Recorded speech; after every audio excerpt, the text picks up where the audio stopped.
یہ کہانی ہے ممبئی کے مضافات میں واقع ایک ویران فارم ہاؤس کی، جہاں کی خاموشی ایک رات چیخوں میں بدل گئی۔ یہ دو دوستوں کی داستان ہے جنہوں نے انجانے میں ایک ایسی قوت کو للکار دیا جو اندھیرے کی گہرائیوں میں چھپی تھی۔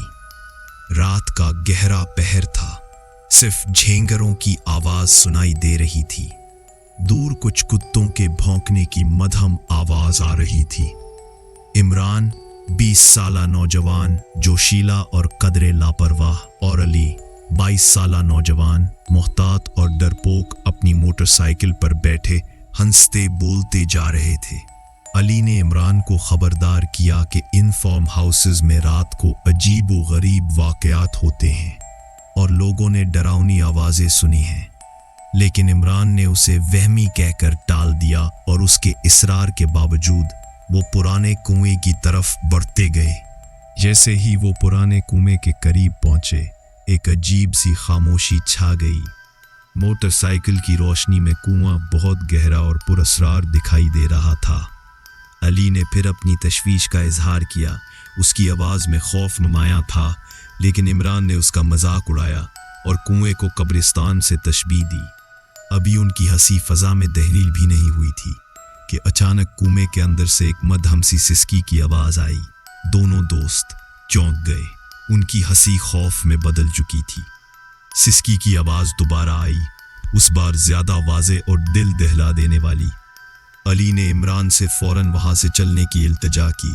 اسے محسوس ہو رہا تھا کہ یہ کوئی عام جگہ نہیں، لیکن عمران کا تجسس اس کے خوف پر غالب آ گیا اور وہ کنویں کے بالکل قریب جا کر اندر جھانکنے کی کوشش کرنے لگا۔ عمران ابھی پوری طرح جھک بھی نہیں پایا تھا کہ کنویں کے اندر سے ایک زوردار اور خون جما دینے والی چیخ کی آواز آئی، جو کسی بے رحم انا قتل کی گواہی دے رہی تھی۔ آواز کی شدت ایسی تھی کہ عمران بری طرح ڈر گیا اور ایک جھٹکے سے پیچھے ہٹ گیا۔ اس کا چہرہ فک ہو چکا تھا۔ علی نے فوراً کہا، میں نے کہا تھا نا، یہاں کچھ گڑبڑ ہے، چلو بھاگیں۔ دونوں تیزی سے اپنی موٹر سائیکل کی طرف بھاگے۔ امید تھی کہ وہ فوراً وہاں سے نکل جائیں گے، لیکن ان کی بدقسمتی کہ موٹر سائیکل عین اسی وقت خراب ہو گئی جب انہیں اس کی سب سے زیادہ ضرورت تھی۔ عمران نے لاکھ کوشش کی مگر وہ سٹارٹ نہ ہوئی۔ لعنت ہو اس پر، یہ اب خراب ہونی تھی۔ عمران نے غصے اور خوف میں بڑبڑایا۔ اسی لمحے پیچھے فارم ہاؤس کے کھیتوں میں سرسراہٹ کی آوازیں آنے لگیں، جیسے کوئی ان کا پیچھا کر رہا ہو۔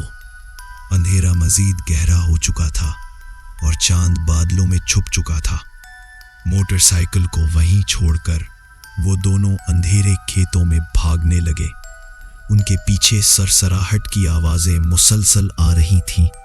کبھی کوئی سوکھی ٹہنی ٹوٹنے کی آواز آتی تو کبھی ہوا میں ایک خوفناک سی ہوک سنائی دیتی جو ان کے دل دوہلا رہی تھی۔ بھاگتے ہوئے علی کا پاؤں کسی نامعلوم چیز سے ٹکرا گیا اور وہ درد سے کراہتا ہوا گر پڑا۔ عمران اسے اٹھانے کے لیے رکا تو ان کے بالکل قریب ایک سرد اور بھاری سانس کی آواز سنائی دی۔ ایسا لگا جیسے کوئی خوفناک وجود ان کے عین پیچھے کھڑا ہو۔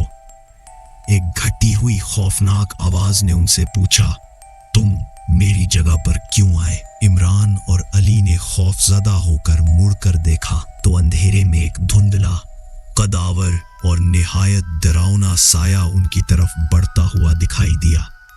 عمران نے لرزتی آواز میں جانے دینے کی التجا کی، مگر اس آواز نے صاف کہہ دیا، اب واپسی نہیں، اور وہ سایہ تیزی سے ان کی طرف بڑھنے لگا۔